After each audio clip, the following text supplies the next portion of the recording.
Bom dia, sexto ano. Então, galera, na última aula aí nós falamos sobre a litosfera, né? Sobre como ela é composta e sobre como que ela foi evoluindo geologicamente na história do nosso planeta.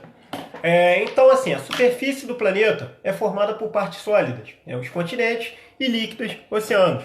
Então, essa é a nossa litosfera, né? Formada aí pela crosta terrestre, que é a parte onde exercemos nossas atividades, onde desenvolvemos nosso dia a dia, e sobre os oceanos, que tem lá sua importância, tanto natural quanto econômica, são inerentes à vida. Então, a crosta terrestre é isso, é a composição entre a Terra e o ar. Então, a parte solidificada da superfície terrestre recebe o nome de crosta terrestre ou litosfera. Quando vocês verem o termo, crosta terrestre, litosfera, tem muita gente que às vezes se desespera ao ouvir o nome litosfera. Não precisa se desesperar, né? Litosfera nada mais nada do que o chão que a gente pisa, do que a parte rochosa do nosso planeta. Beleza, galera? Então, essa é a primeira observação. A litosfera é formada de minerais e rochas. Então, há muitos minerais e rochas. Eu tenho até um quadrinho aqui que eu posso mostrar a vocês. Ó. Isso aqui são minerais. Esses minerais, parte desses minerais e dessas rochas, elas compõem a superfície terrestre. Então,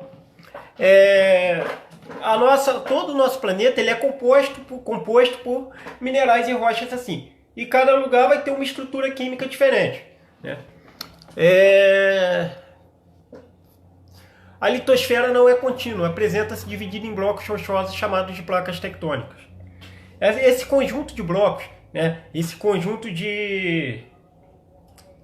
vamos colocar assim, esse conjunto de placas, né, eles se juntam e se separam em determinados momentos, o que é chamado de deriva continental. A deriva continental ela foi formulada por Alfred Wegener lá em 1912. Essa teoria foi apresentada.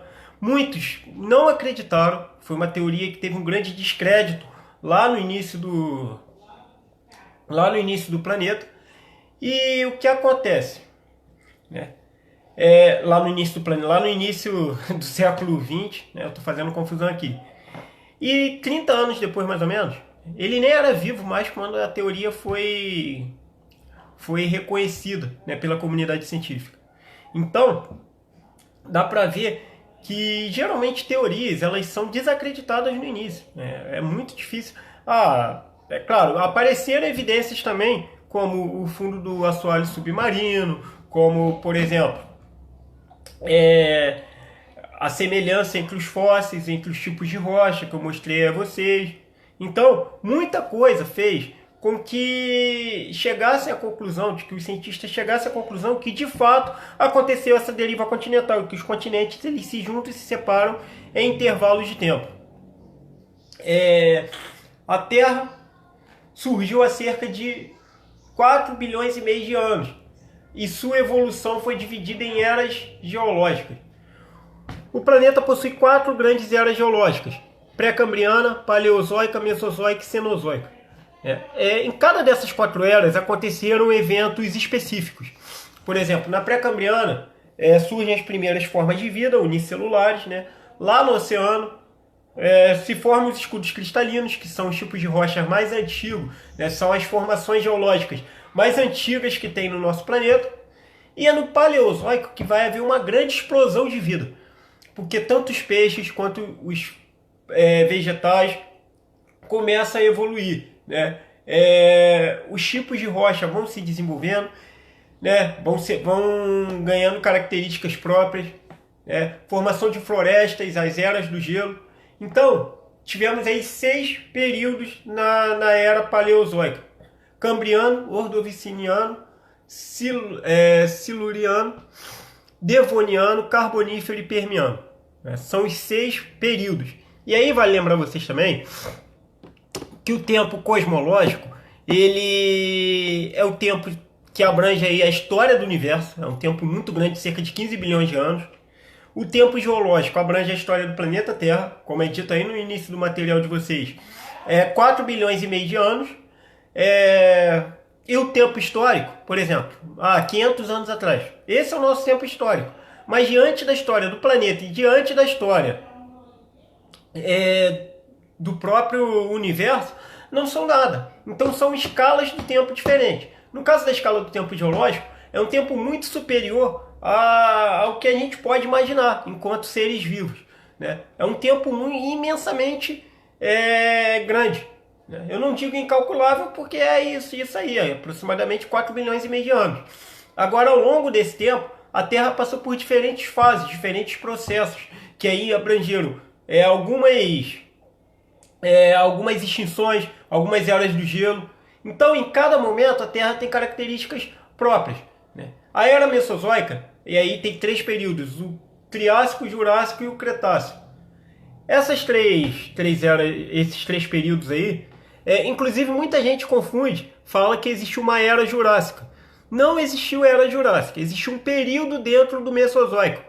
O Mesozoico é a grande era onde os dinossauros tiveram um certo domínio sobre o nosso planeta.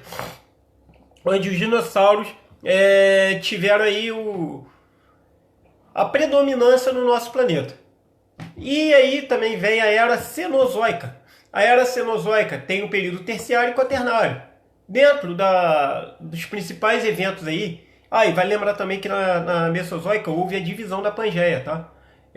Aquele supercontinente lá foi se separando durante o Mesozoico.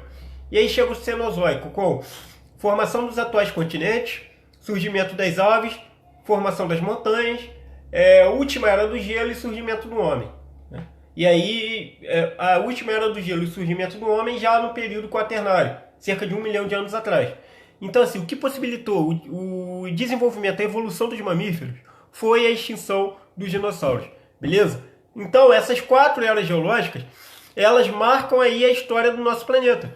Então, tanto em formação física, e aí eu digo mesmo os tipos de rocha, os tipos de solo, quanto em desenvolvimento das espécies, isso tudo se deu ao longo desse período de tempo aí. Nessa tabelinha que vocês têm no material de vocês, chamado tabela do tempo geológico.